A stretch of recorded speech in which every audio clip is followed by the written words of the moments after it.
Thank you. I'm incredibly humbled by this, to be acknowledged at this magnitude for something that, in truth, I've never wanted credit for. When I was 5 or 6 years old, I remember watching TV and I would see these commercials and I was watching other children suffer in other parts of the world. And, the commercials where you could give 25 cents and save a child's life. And I would think to myself, I wonder how many 25 cents I could save up to save all the kids in Africa. And I would say to myself, when I grow up and I can get rich and I'm going to save kids all over the world. I just didn't know I would be in the position to do that by the time I was a teenager. At 17, I started my career here in America. And by the age of 18, I started my first charity organization. I went on to team up with other organizations in the following years and met, helped, and even lost some of the most beautiful souls. From 6-year-old Yasmina Amina, who passed away in 2010 from leukemia. Her story inspired thousands to volunteer as donors through GKMS.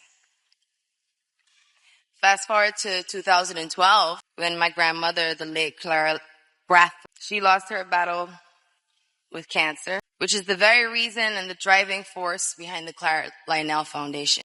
We're all here, and we all just want a chance. A chance at life, a chance at an education, a chance at a future, really. And at CLF, our mission is to impact as many lives as possible. But it starts with just one.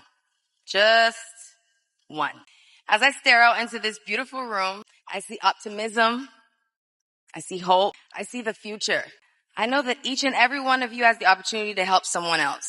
All you need to do is help one person, expecting nothing in return. To me, that is a humanitarian. People make it seem way too hard, man.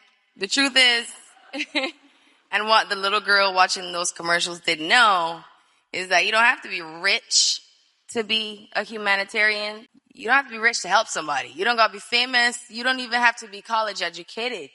I mean, I wish I was. I'm not saying, especially today. It's true. I might come back, but all right. But it starts with your neighbor, the person right next to you, the person sitting next to you in class, the kid down the block in your neighborhood. You just do whatever you can to help in any way that you can. And today I want to challenge each of you to make a commitment to help one person, one organization, one situation that touches your heart. My grandmother always used to say, if you got $1, there's plenty to share. Thank you, ladies and gentlemen.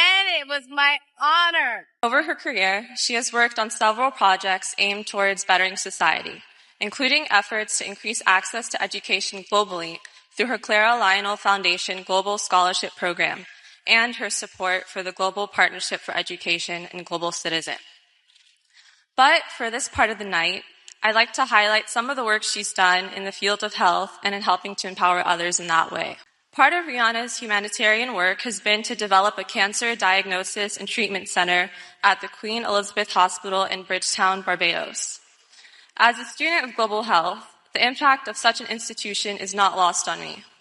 Too often, higher levels of medical care are inaccessible to the populations that need them, allowing individuals to unnecessarily suffer from preventable or treatable conditions. In my experience studying global health issues abroad in Western Kenya, for example, one of the greatest barriers to obtaining medical care was distance to the treatment centers that offered the needed care. During my time there, I remember learning the story of a woman who had lost her life during labor. She was being taken care of at a rural health clinic where typical labor procedures could be handled effectively. However, because of her specific complications, the type of care she needed was at a larger health center, which she couldn't reach in time. Fortunately, there are efforts locally and globally to tackle issues such as these. And I tell this story not to single out a specific region, but to highlight the importance of this work. In providing such vital resources for cancer treatment in Barbados, Rihanna has worked to reduce barriers such as these to higher level medical care, and the implementation of such work has reverberations throughout society. I find this quotation from Rihanna particularly telling of the humanitarian spirit displayed by such work. If you have the ability to help and lend a hand, no matter how big or small, you should definitely make that your responsibility. To me, the idea that the ability to help others, no matter how big or small, now becomes a responsibility is one that embodies what it means to be a humanitarian. To prioritize helping fellow human beings to the extent that one can is to exemplify humanitarianism. As many of us are students and will be navigating life outside of this university in a few years, I hope this humanitarian spirit is one that we will incorporate wherever life may take us. Thank you, Rihanna, for inspiring us to use our abilities to work, and to exercise these abilities in the service of others. Thank you.